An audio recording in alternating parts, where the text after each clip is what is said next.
అన్నయ్య, మన జాతిపిత ఎవరు? గాంధీ తాత. మన జాతీయ జెండాకి ఎన్ని రంగులు ఉంటాయి? 3 రంగులు. ఏ ఏ రంగులు? ఒకటేమో ఆరెంజ్, ఒకటేమో ఆరెంజ్, ఆ, ఒకటేమో ఆ, వైట్, ఆ, ఒకటేమో ఆ, ఆ, గ్రీన్, కరెక్టే. అంతే ఒకటేమో అంతే, గ్రీన్. 3 రంగులే ఉంటాయి. మంచి నించో. జెండాకి మధ్యలో ఏముంటుంది? అశోక చక్రం. అశోక చక్రం ఉంటుంది కదా. మన దేశానికి ఫస్ట్ ప్రధానమంత్రి ఉంటాడు కదా. నరేంద్ర మోడీ. కాదు, ఇప్పుడేమో నరేంద్ర మోడీ. నోట్లు పెట్టుకోవద్దు బట్టలు. ఇప్పుడేమో నరేంద్ర మోడీ కదా. చేతులు కట్టుకో. ఇప్పుడేమో నరేంద్ర మోడీ కదా మనకు ప్రధానమంత్రి. మన దేశానికి స్వాతంత్రం వచ్చినప్పుడు ఫస్ట్ ప్రధానమంత్రి ఎవరు? మన దేశానికి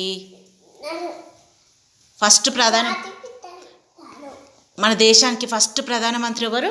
జాతిపిత కాదు. ఎవరు ఫస్ట్ ప్రధానమంత్రి? ఎవరు?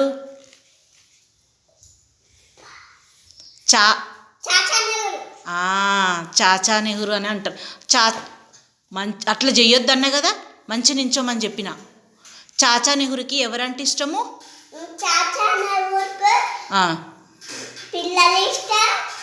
ఇంకేమి ఇష్టము? ఏం పువ్వు అంటే ఇష్టము చాచా నెహ్రూకి? గులాబీ పువ్వు అంటే చాలా ఇష్టము కదా. అందుకే గులాబీ పువ్వును చాచా నెహ్రూ రోజు ఎక్కడ పెట్టుకుంటాడు? జేబులో పెట్టుకుంటాడు. చాచా నెహ్రూ బర్త్డే ఎప్పుడు? బర్త్డే ఎప్పుడు కాదు, నవంబర్. మనం మొన్న చిల్డ్రన్స్ డే చేసుకోలే, నవంబర్ 14కి. అట్లా చెయ్యొద్దు. మంచి నుంచో. November 14కి Chacha Nehru birthday. అందుకే అది చిల్డ్రన్స్ డే అని అంటారు.